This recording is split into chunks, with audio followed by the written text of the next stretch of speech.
tal, queridos hermanos y amigos? Les habla Julio y Alisa Toro. Es un privilegio estar con ustedes compartiendo hoy desde nuestra ciudad de Medellín la palabra de Dios. Esperamos que sea una profunda edificación para tu vida. Somos los pastores de la iglesia La Casa en la ciudad de Medellín, Colombia. Bienvenidos.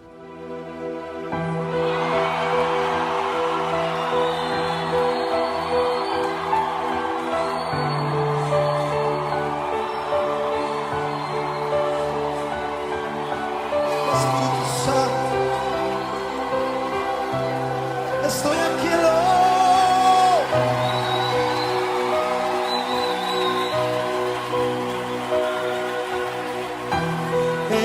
Estoy aquí, desesperado por ti.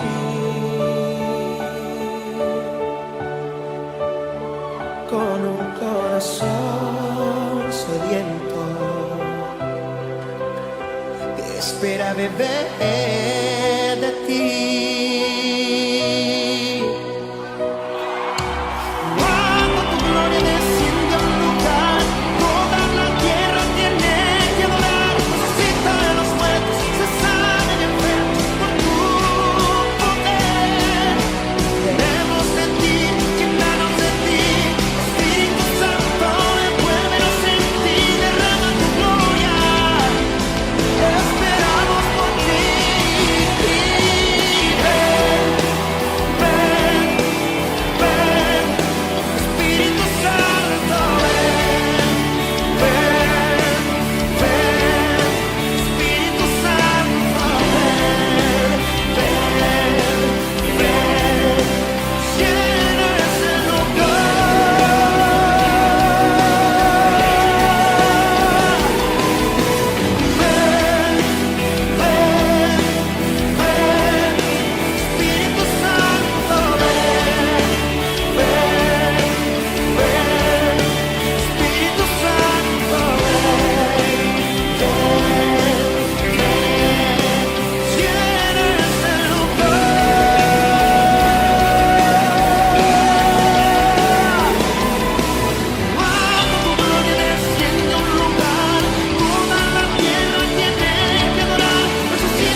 hermanos, qué bonito alabar al Señor con ustedes y poder seguir compartiendo con ustedes de este hermoso domingo. Les invito a que se pongan de pie, si ya no están de pie, y que levanten un clamor a nuestro Dios y decirle a Él que somos libres en Él. Entonces, ¿qué tal si cantamos esta hermosa canción que dice que libres somos en Él? Amén. Donde el Espíritu de Dios está, hay libertad, puedo adorar. Todas mis culpas y maldades fueron pagadas en la cruz, libre soy. Vamos a decir perdonado, perdonado soy, solo por tu amor, no hay más condenación. Cristo me libertó y caen las murallas, caen las cadenas, Dios destruyó.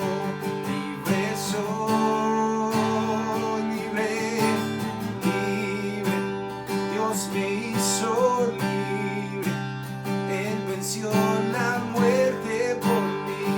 Libre soy, libre soy. Amén, iglesia, decláralo con nosotros. Libres somos en ti, Señor.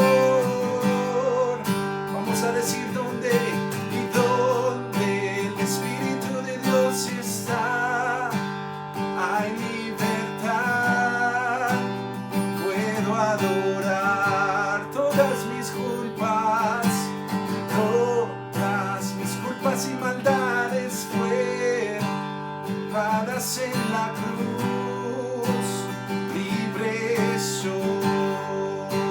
Vamos a decir perdonado, perdonado soy, por tu amor no hay más condenación.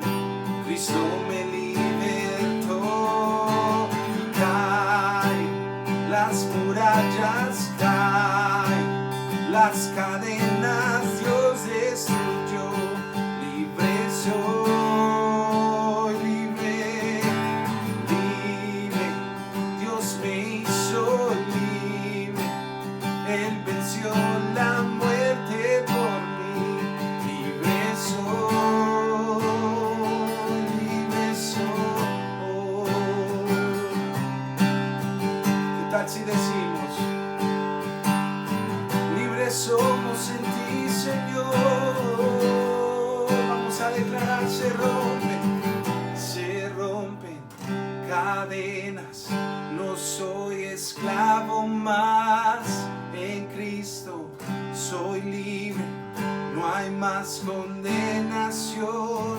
Se rompen cadenas, no soy esclavo más, en Cristo soy libre, no hay más condenación. Caen las murallas, caen las cadenas, Dios destruyó. Libre soy, libre, Dios me hizo libre, Él venció la muerte por mí. Libre soy, libre soy. Gracias, Señor. Empieza a alabarlo con tu propia boca. Dile: gracias, Padre. Te alabamos, glorificamos tu nombre. Sé tú el altar de nuestro hogar, de nuestra familia, de nuestras necesidades. Tú eres Dios, un fiel Dios, eres un fiel Padre, eres un buen Padre. Gracias, gracias, Señor. Te alabamos, Rey. Vamos a decir: quiero levantar a ti mis manos. Maravilloso milagroso Señor. Llena este lugar con tu presencia. Haz descender tu poder a los que estamos aquí. Yo quiero levantar a ti mis manos. Dile, maravilloso Jesús, milagroso Señor, llena este lugar con tu presencia y desciende con tu poder a los que estamos aquí. Y creo en ti, Jesús, y lo que harás en mí. Creo en ti, Señor, creo en ti, Jesús, y lo que harás en mí, en mí, en mí, en mi familia, en mí. Recibe toda la gloria, recibe toda la honra. Precioso Hijo de Dios, recibe toda la gloria, recibe toda la honra. Precioso Hijo de Dios, recibe toda la gloria, recibe toda la honra. Precioso Hijo de Dios, creo en ti,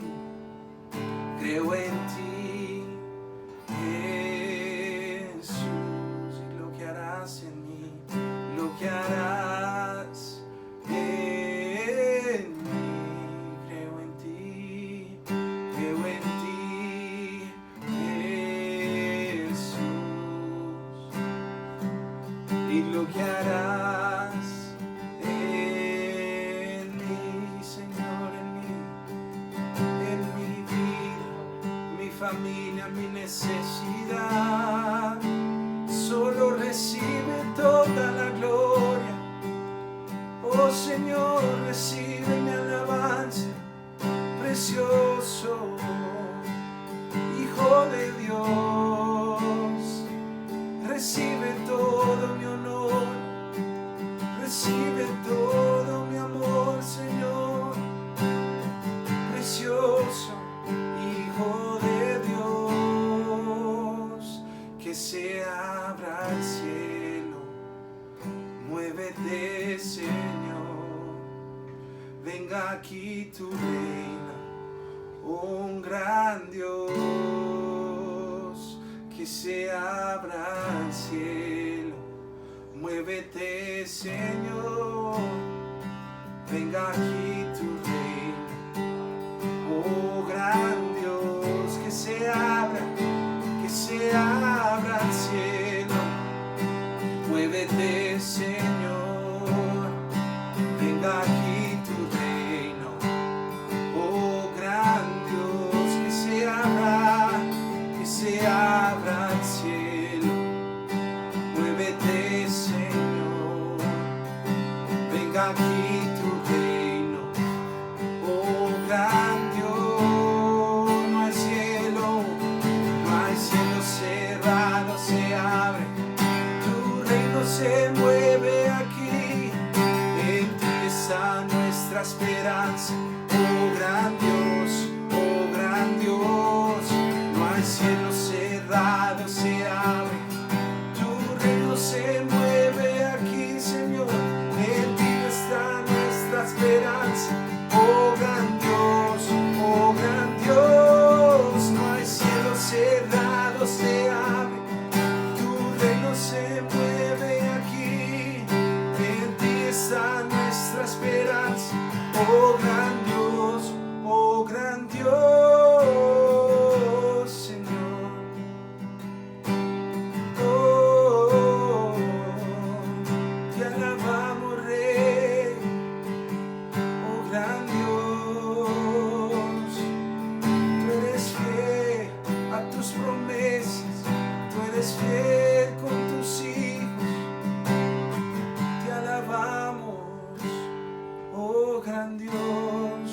oh gran Dios, Señor.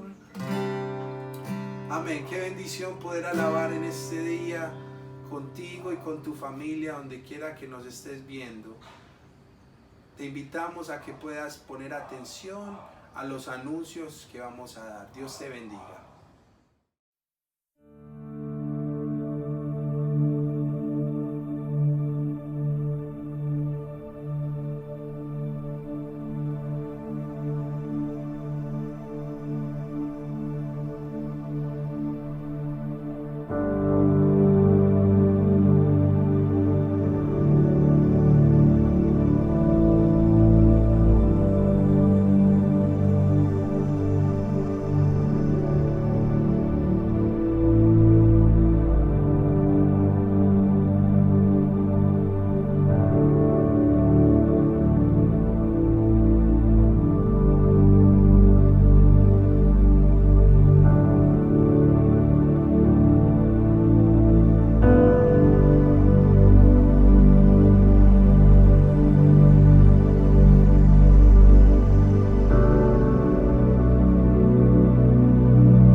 Jesús, que es el camino. Tú nunca serás defraudado. Gustad y ved que es bueno. El Señor gusta de Dios. Yo cada día me enamoro más de Jesús. Lo amo, lo deseo, por eso estoy aquí. Él es mi vida, Él es mi todo. Jesús quiere ser el todo de tu vida. ¿Qué tal, queridos hermanos y amigos? Les habla el hermano Julio Toro. Es una bendición poder compartir la palabra de Dios en este tiempo. Hoy quiero compartir contigo un tema maravilloso, extraído de las perlas de las Sagradas Escrituras. Quiero compartir un tema que he titulado La singularidad de la cruz. Es tan importante este tema, tan maravilloso, tan contemporáneo, tan revolucionario en la vida de cada hijo de Dios. La palabra declara en Isaías capítulo 3, aunque pases por el fuego, no te quemarás, ni la llama arderá en ti. Así que estamos seguros que Dios es el Señor del fuego. El fuego está en sus manos. Hace 8 días miramos en Daniel capítulo 3 cómo Dios es Señor del fuego. Él puede librarnos del fuego, pero también puede librarnos en medio del fuego. Es maravilloso saber que lo único que fue quemado en estos jóvenes fueron las ataduras que los tenían cautivos. Dios es Señor del fuego. Así hoy la iglesia de Jesucristo está pasando por un fuego profundo, un fuego de prueba, un fuego enriquecedor, un fuego que Dios está controlando. Pero como sucedió con aquellos jóvenes en Daniel capítulo 3, Dios está consumiendo, la unción del Señor está quemando aquellas cosas que están poniendo lazos a la iglesia de Jesucristo. Así que el Señor es el Señor del fuego. Pero dentro de esta purificación, creo que Dios, con firmeza, lo creo, está haciendo algo maravilloso. Está regresando a la iglesia de nuestro Señor Jesucristo a la singularidad de la cruz. Por eso es pertinente que leamos 3 textos que quiero compartir contigo en este día. En 1 Corintios capítulo 2, versículo 2 y 3, el apóstol dijo: pues decidí que mientras estuviera con ustedes, olvidaría todo, excepto a Jesucristo, quien fue crucificado, y a su obra en el Calvario. El apóstol solo pudo decir algo fascinante: me propuse no saber otra cosa, excepto a Jesucristo en su persona y a Jesucristo en la obra del Calvario. ¿Qué pasó con este gran hombre, este gran apóstol?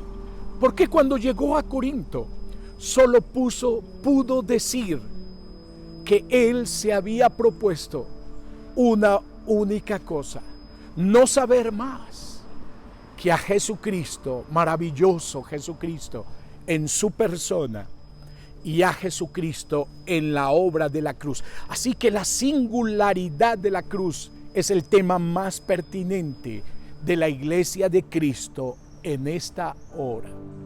Dios está conduciendo el fuego de esta pandemia para enseñarnos algo supremamente valioso o eterno: la cruz de Cristo. Pablo, según el libro de Hechos capítulo 17, había llegado a Atenas. Imagínate, ¿qué era Atenas? Atenas era el centro de la filosofía humanista del mundo antiguo. Era el corazón de Grecia, de los pensadores griegos. Y él, cuando llegó a Atenas, él procuró mezclar algo de filosofía y unirla al Evangelio de Cristo, pero lamentablemente los efectos de la obra de Cristo fueron muy mínimos en Atenas. Él consideró que debía seguir su camino y se dirigió a Corinto. Fue allí, tal vez en medio del camino, que él decidió nunca introducir un elemento humano al mensaje del Evangelio, al mensaje de nuestro Señor Jesucristo. Así que él tomó una decisión, la cual todos debemos tomar. Decidí no saber otra cosa acerca solo de Jesucristo, su persona en su plenitud y su obra en la maravillosa cruz. Esto se llama sabiduría. En Gálatas capítulo 6, versículo 14, la palabra de Dios declara algo asombroso.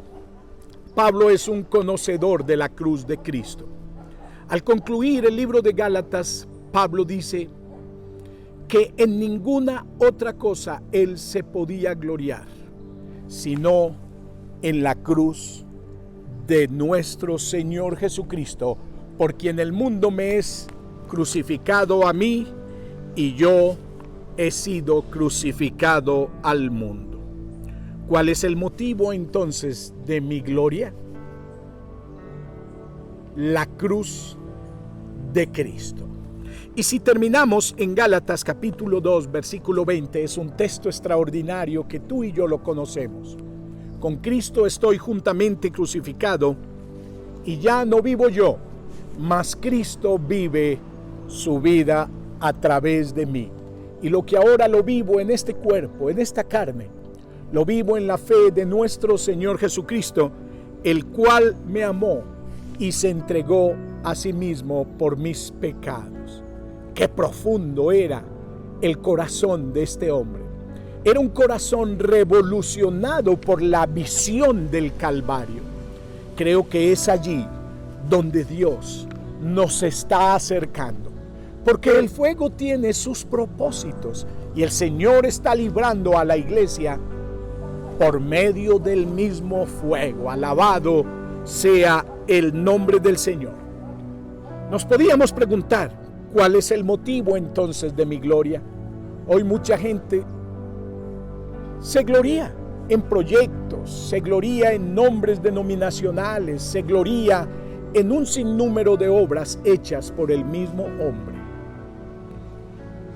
¿Cuál es el motivo de nuestra gloria? El apóstol Pablo lo dijo: solo una cosa me produce gloria, la cruz de Cristo. ¿Y por quién estoy viviendo?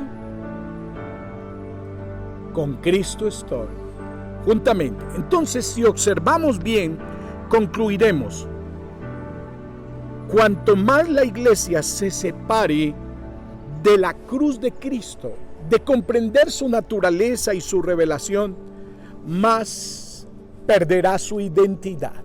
escúchame bien esto, entre más perdamos la revelación del Calvario, más perderemos nuestra identidad. Entonces, la mayor necesidad hoy en la iglesia de Jesucristo es la revelación de la naturaleza de la cruz de Cristo. Debemos seriamente considerar y empezar a orar profundamente para volver a los cimientos de nuestra fe. Durante las siguientes semanas quiero estudiar contigo la singularidad de la cruz. Hoy quisiera ahondar por lo menos 2 puntos. Entender la naturaleza y la sabiduría del Calvario. Alabado sea el nombre del Señor. Lo primero que quiero observar contigo es que la cruz es un sacrificio perfecto. Escucha bien esto. La cruz es un sacrificio perfecto. Esto es un tema profundo y extraordinario. ¿Qué quiere decir perfecto? Vamos a mirar en Hebreos capítulo 10 un tema precioso. Hebreos capítulo 10 dice la bendita palabra de Dios. Bajo el antiguo pacto, el sacerdote oficiaba de pie delante del altar día tras día, ofreciendo los mismos sacrificios una y otra vez, los cuales nunca, escucha bien, nunca pueden quitar los pecados. Pero nuestro sumo sacerdote, aleluya, se ofreció a sí mismo a Dios como un solo sacrificio por los pecados, válido para siempre, aleluya. Luego se sentó en el lugar de honor a la derecha de Dios. Allí espera hasta que sus enemigos sean puestos por debajo de sus pies. Pues mediante esta única ofrenda, escucha bien, Él perfeccionó para siempre a los que están siendo santificados. Aleluya. El Espíritu Santo también da testimonio de que es verdad esto, pues dice: este es el nuevo pacto que haré con mi pueblo en aquel día, dice el Señor. ¡Qué grande es Dios! Un perfecto sacrificio. Podríamos preguntarnos, ¿qué significa perfección? Significa algo completo, algo culminado, algo que ha sido ya terminado. ¡Qué grande es nuestro Dios! La palabra dice que por un solo sacrificio hizo perfectos. Esto es revolucionario, queridos hermanos. Durante el antiguo pacto, los sacrificios sencillamente eran una sombra del sacrificio del Calvario. Los sacrificios nunca terminaban. Y aun cuando estudiamos el día de la expiación en el libro de Levítico capítulo 17, podemos ver que solo se expiaba el pecado una vez cada año. Y el sumo sacerdote tenía que volver a hacer expiación no solo por sí mismo, sino por los pecados del pueblo de Israel. Pero este sumo sacerdote, nuestro Señor Jesucristo, que ha sido entronizado al mejor tabernáculo, no hecho de manos de hombres, sino hecho por Dios, Él entró al lugar santísimo y presentó su propia ofrenda, y era una ofrenda perfecta. Y la palabra dice que se sentó, aleluya, culminó. Hay perfección en el sacrificio. ¿Qué significa esto? Esto es revolucionario si lo entendemos, que fuimos incluidos en la potencia de ese sacrificio. La palabra de Dios que dice que por ese sacrificio, tú y yo, los que confiamos en nuestro Señor Jesucristo, fuimos justificados, fuimos redimidos, fuimos santificados y fuimos glorificados. Es una inclusión en la persona de Cristo. Cuando la iglesia comencemos a entender la sabiduría y la revelación de este perfecto sacrificio, la iglesia empezará a vivir gloriosamente, a vivir en la dignidad de su llamado, en la pasión de su llamado, en la vivencia maravillosa de este llamamiento. Fuimos incluidos en la obra del Calvario. Juntos podemos darle gracias a Dios, ¿verdad que sí? La palabra de Dios dice entonces que si entendemos ese sacrificio, nuestra vida será revolucionada por esa revelación. En el libro de Corintios, capítulo 5, la palabra de Dios dice: al que no conoció pecado, por nosotros fue hecho pecado. Pensemos en esto. ¿Qué fue la obra del Calvario? En esa cruz fue un perfecto sacrificio. Dios estaba tratando lo que la ley no había podido hacer: declarar justo a un hombre. Por la ley, dice la palabra, ningún hombre será jamás justificado. No lo podemos intentar, queridos hermanos y amigos. Jamás. Los judíos son la muestra de ello. Jamás lo pudieron lograr. Tropezaron en la misma ley. ¿Por qué? Porque andaban buscando una justicia basada en obras. Y el problema no es la ley. El problema es la naturaleza del hombre. La ley es perfecta, la ley es santa, la ley es justa, la ley es espiritual. Pero Pablo dijo: yo soy carnal. Ese es el problema de la ley. Así que Dios tuvo que solucionar este problema, enviando a su precioso Hijo Jesucristo a morir por nosotros en una cruz. Es una ofrenda perfecta. ¿Y sabes qué logró en aquella cruz? Logró lo que la ley nunca había podido lograr. Si quieres entender esto, lee Romanos capítulo 8, versículo 1 al versículo 4. A través de la resurrección y la obra del Calvario fuimos introducidos en la experiencia más grande que puede existir, la experiencia de la vida del Espíritu, la ley de la resurrección, la ley del Espíritu de vida en Cristo. Es lo único que Dios puede lograr al incluirnos en Cristo. Nos libra de la ley. El problema del hombre es que ama la ley por naturaleza. Crea una ley alterna a la ley de la libertad en Cristo. Está construyendo sistemas legales. Yo esto lo he visto día tras día y año tras año. Cuando miro las sociedades, cuando miro ciertas familias, cuando contemplo la vida del hombre, el hombre es constructor de leyes. Aún podemos ver en la misma historia de el Edén, cuando Adán pecó, la palabra de Dios dice que lo primero que construyó fue unas hojas de higuera. ¿Qué significa esto? Él estableció su propia justicia. Esto es el hombre.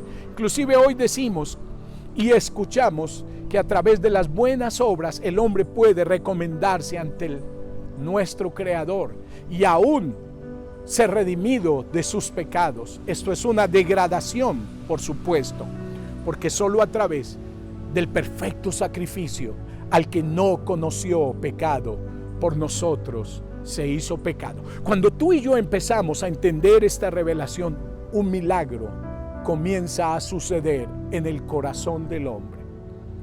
El milagro de la insuficiencia. Recuerda que Jesús hizo un perfecto sacrificio. Él se sentó. Tú puedes mirar también esto en Efesios capítulo 1, versículo 20. Dice que en el espíritu de la resurrección, Él se sentó en lugares celestiales. Y en Hebreos capítulo 1, versículo 3 dice que Dios lo sentó. ¡Aleluya! ¡Qué grande es Dios! Quiere decir que su sacrificio fue consumado, fue perfecto. ¡Aleluya! ¿Cuántos alaban a Dios?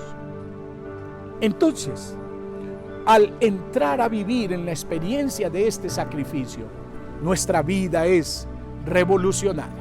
El primer impacto es, por supuesto, la humildad.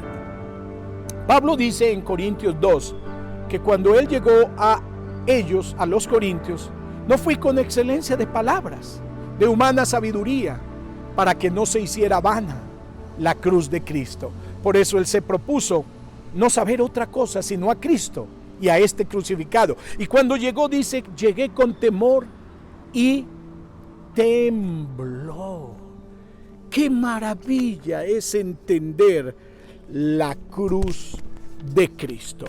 En esa cruz, el hombre no solo es justificado, imagínate esto.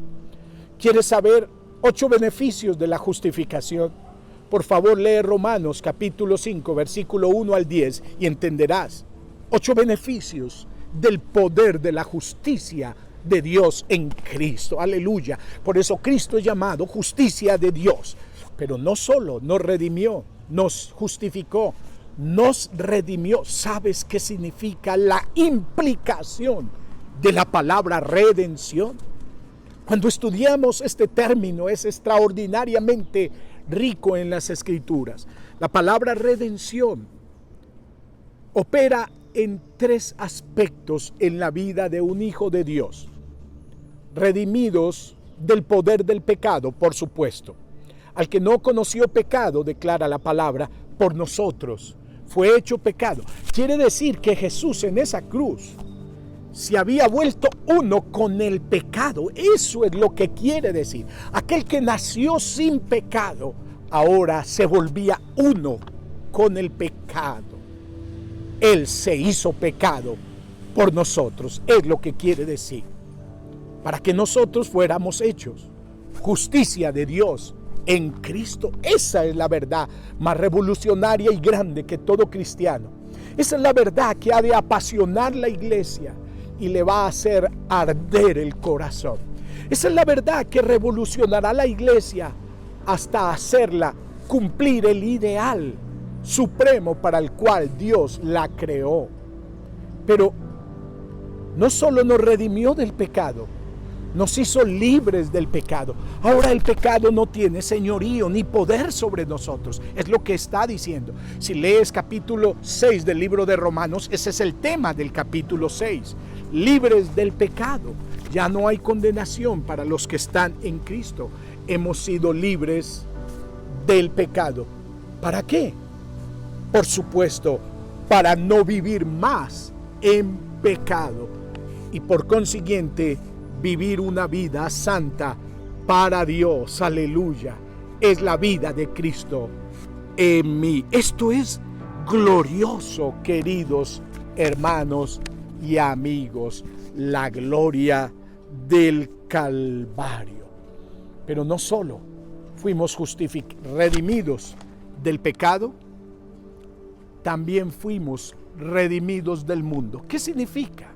Que el mundo no es nuestro hogar. ¿Acaso no dijo Jesús en capítulo 12 del Evangelio de Juan, ahora es el juicio de este mundo?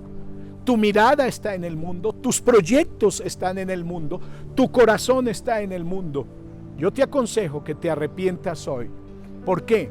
Porque el mundo está bajo juicio de Dios. Pues Jesús dijo, ahora es el juicio de este mundo. Entonces, nuestro corazón y pasión ha de estar en las cosas del cielo, según Colosenses capítulo 3. Si pues habéis resucitado con Cristo, buscad las cosas de arriba donde está Cristo, no las de la tierra.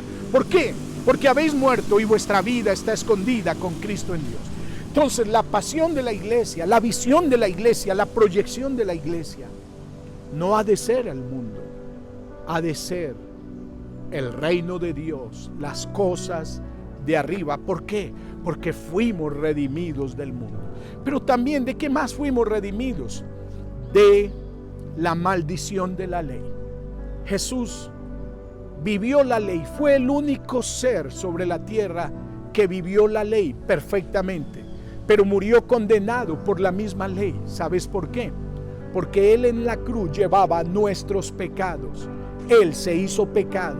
En una cruz era la esencia del pecado. Por eso la maldición de la ley cayó sobre nuestro Señor. ¿Para qué? Para que nosotros no viviéramos más la justicia de la ley judía, 613 mandamientos y un sinnúmero de añadiduras sobre ellos, porque nunca la ley el hombre la podrá cumplir. Durante todos los tiempos le añadirá y le añadirá, porque aún la ley de Dios será insuficiente para el hombre. Por eso Dios nos ha puesto en Cristo para vivir la libertad gloriosa de los hijos de Dios, para vivir su nueva ley, la ley del amor. Esto es glorioso, pero también nos redimió del poder de Satanás. Ya no tenemos un amo, un esclavizador ni un tirano que nos guía. Tenemos a Jesucristo, nuestro Señor, nuestro bondadoso Salvador, al cual debemos vivir apasionadamente para Él y para su nombre. Qué grandes son estos temas, qué sabiduría hay en el Calvario. Por eso la palabra de Dios llama al Calvario la sabiduría de Dios.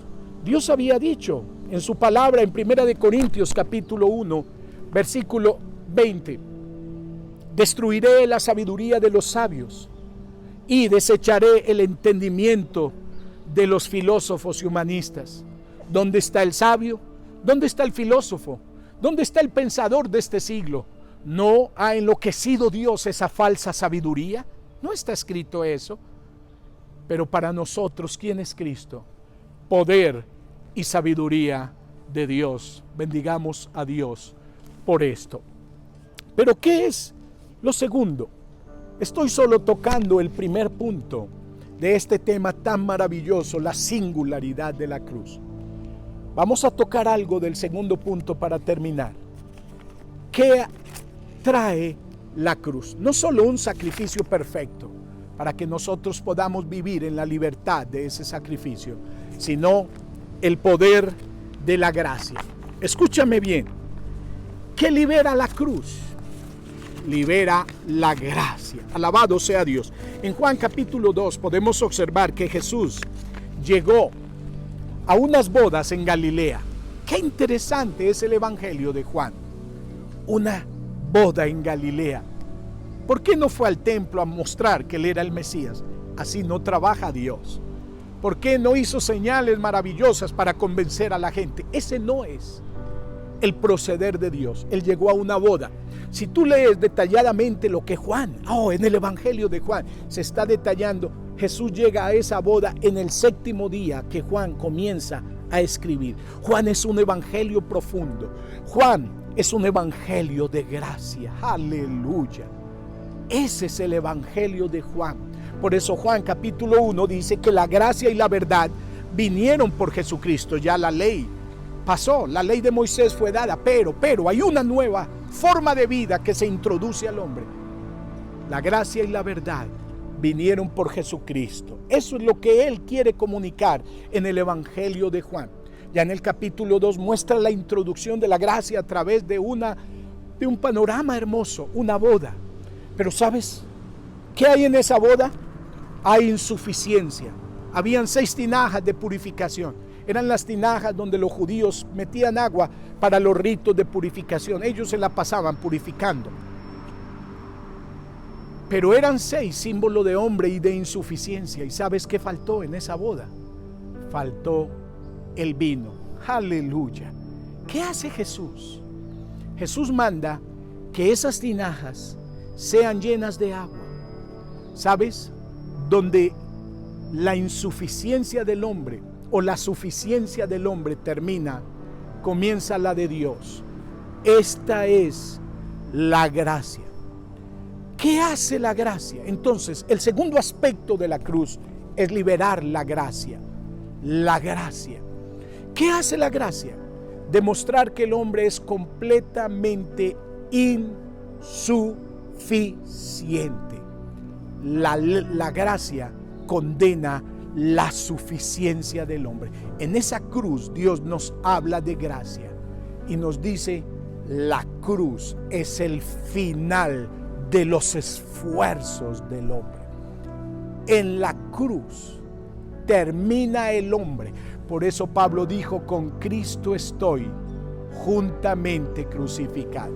Te voy a contar una pequeña historia. Cuando yo tenía como 10 años, era un niño, por supuesto, 11 años, me fui para un paseo con unos amigos. Y por supuesto, yo era un pecador, como toda persona. Y una de mis características era mostrar mi suficiencia. Y nos fuimos a bañar. Era un charco profundo. Por supuesto, yo no sabía nadar, pero les hice creer a mis amigos que yo era un gran nadador. ¡Qué gran error! No intentes demostrar a nadie lo que tú no eres. Esto es la esencia de la enseñanza de la gracia. El hombre no es nada. Pues ¿sabes qué dice la Biblia? En el Salmo 62, pesándolos a todos, pesa menos que nada. Así que la gracia lleva al hombre a la insuficiencia total. Oh, es ahí que llegamos a Cristo. ¿Qué pasó? Me tiré a bañarme y, ¿sabes? Me estaba ahogando, por supuesto. Yo no creí que eso era tan hondo, pero no sabía nadar. Yo tenía uno de mis amigos, un gordito. Oh, era un nadador tremendo ese gordito. Y yo apenas brincaba, ¡auxilio! Y me volvía a hundir. ¡Auxilio! Y yo veía que el gordito me miraba y este hombre, siendo un nadador, no se tiraba a auxiliarme. Yo pensé, este es el fin de mi vida. Me voy a morir aquí. Un niño de 10, 11 años. Estaba en pánico. Me estaba ahogando. Y de repente este muchacho se tiró. Y yo me aferré de, oh, cuánto amé que este hombre se hubiera tirado. Era otro muchachito de 12, 13 años. Me sacó. Pero ¿sabes qué aprendí yo de esa lección? Yo aprendí algo. Yo, cuando logré volver, me enojé contra el muchacho. Le dije, ¿por qué me estabas dejando morir? Y él dijo, Julio, yo estoy en clases de natación y una cosa me han enseñado. ¿Qué te han enseñado? Le dije yo. Casi estaba enfurecido. Que yo no me puedo tirar a salvar una persona mientras ésta tenga todas sus fuerzas. ¿Sabes por qué?